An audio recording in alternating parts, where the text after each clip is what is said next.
Hey guys, thanks for joining me today while we take a look at this 2019 Audi A4 All-Road Premium Plus in Gotland Green with a nougat brown interior. Really nice color combo. Starting around the exterior, this one does not have the optional $1,000 monochromatic paint scheme, so it does have the black body cladding a little bit around there.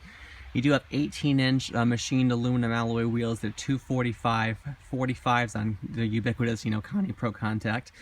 LED headlights with washers in the front here. You can see the front parking sensors, Quattro badge, typical Audi stuff. Of course, being an all-road, it does have the roof rails, and it's a wagon, of course. Not technically called an Avant, but it's a lifted one, basically. This is as close as we can get to the A4 Avant in the US. And again, because it's pre-facelift, we do still have two real exhaust tips. Yay, bonus points.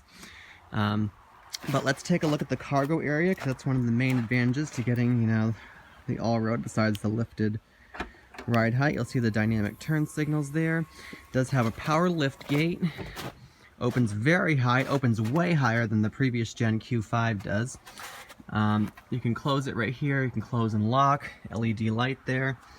Very nice, very long cargo area. See, I can't even really reach the back seat. I mean, I can if I really get my pant leg dirty on the bumper, but still has the blue plastic over the aluminum sill plate here, which is nice.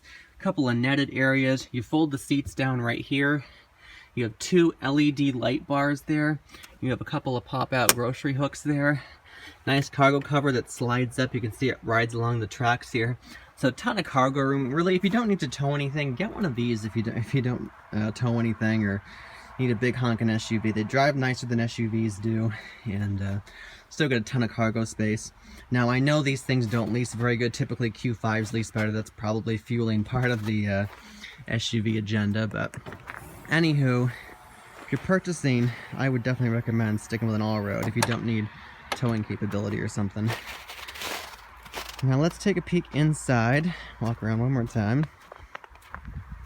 Again, this has the nougat brown interior, which is really, really nice. It's my favorite color you can get on the inside of the all-road. Another cool feature about this generation A4 body style and everything is the handles lift up. They don't lift away. It's supposed to be a little more ergonomic. You can see beautiful interior color scheme. We will be taking a look at the window sticker in just a little bit. The doors have all, padded materials here, brown and stitched right here. This one has the Bang & Olufsen stereo power liftgate release, heated power mirrors, memory here. You can see the natural oak here, really nice wood grain there. Manual tilt and telescopic steering wheel. This is pretty much the A4's interior with the Q5's steering wheel, I believe. This silver kind of hoop down here, that's typically an indication that it's an Audi SUV, or at least they're trying to make it look like one. 12-way power driver's seat, aluminum all-road sill there, A4 all-weather floor mats. You do have a little storage cubby down here, which is incredibly deep, and I believe that's where the owner's manual is currently hiding. Knee airbags, as you can see. This one does not have the sport package. I think you can get these with the sport package before I eat my words here. This one has standard cruise control, it is not adaptive, but it does have, being a Premium Plus, it does have virtual cockpit and nav. More Bang & Olufsen badging up there, which you can't actually see when you're driving it. Not going to spend too much time on the interior because I've done a bunch of A4s and A5s before. It's all very similar with the exception of this part. One thing to note, this one does not have the cold weather package. So you get a favorites button instead of a, or a customized button, I should say, instead of a heated steering wheel button. So the cold weather package is pretty much a heated steering wheel and heated back seats, and you do get button blanks here. These would normally be the seat heater buttons for the rear seat. But we'll start it up real quick. Just a button right here, put your foot on the brake, start it up. Pretty smooth.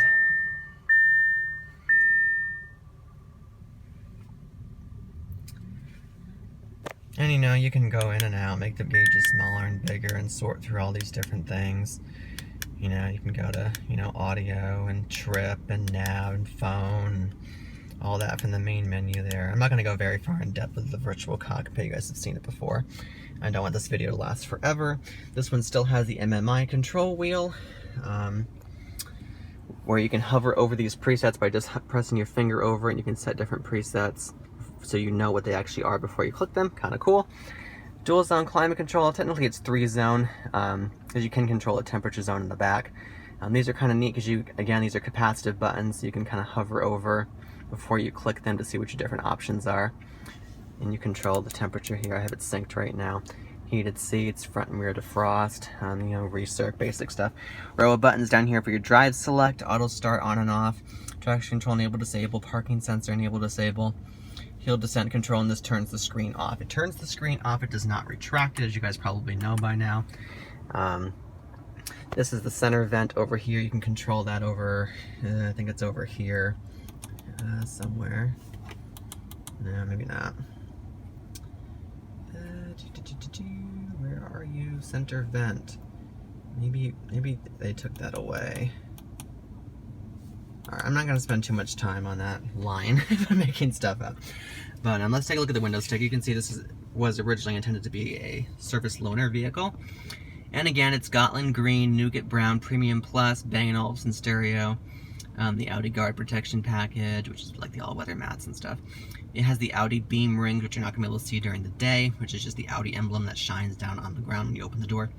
And then the natural oak wood inlays. There's your total MSRP and the MPG rating. Decent amount of space in the glove box. Oh yeah, panoramic sunroof, forgot to mention that. It goes most of the way back. It kind of stops about halfway through the back seat. This split bar here is where it actually opens, so this part you can open and that part is fixed. And it has a power shade, which I'll show you here. You just push this. Whoops. And then the power shade comes. And it's very smooth. And as you can see overhead, we've got the universal garage door opener, your typical map lights and such. Nice frameless kind of design in the mirror there. This one also has blind spot monitoring. I forgot to mention it's the little light that's in the mirror there. Pop out real quick. I'll show you under the hood. Not that you guys don't know what's under the hood. It's a 2.0 liter turbo. And Audi puts in pretty much anything under the sun.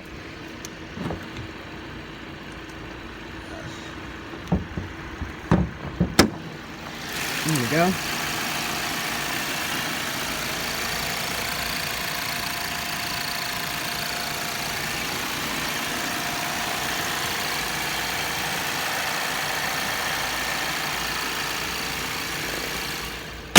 This car would be awesome if it had the S4's powertrain. How sweet would that be?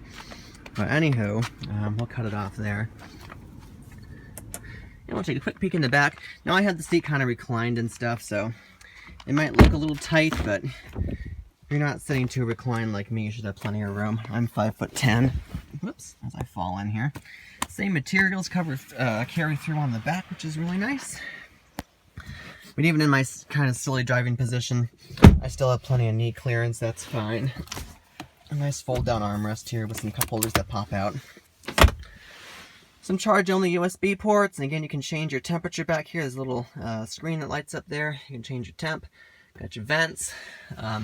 Overall, very nice cabin ambiance, and this car is very comfortable and quiet. The only thing is, if you go into the Audi Drive Select, and this thing does have adaptive suspension. It's not air suspension, it's just adaptive suspension.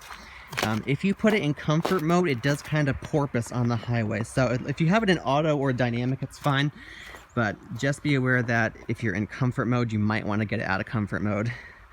Otherwise, you get a little bit of seasick rockiness. It's not bad by any stretch of the imagination. I mean, I'm used to driving an S3 around, and even the Q5 doesn't bounce around like this thing does in comfort mode. So just leave the suspension in auto or dynamic, and you'll love the drive. It just kind of drives like a floaty A4. Nothing too wrong with that. And again, I use floaty kind of loosely. It's still plenty taut. It's just floaty-er than an A4. But it's a great practical vehicle. I love driving it more than a big honking SUV. And go out and test drive one. There'll be more videos to come on all my various Audis and other vehicles kicking around. And as always, thanks very much. Woo, there we go. Thanks so much for sticking around. There we go. And I will catch you guys later. Take care.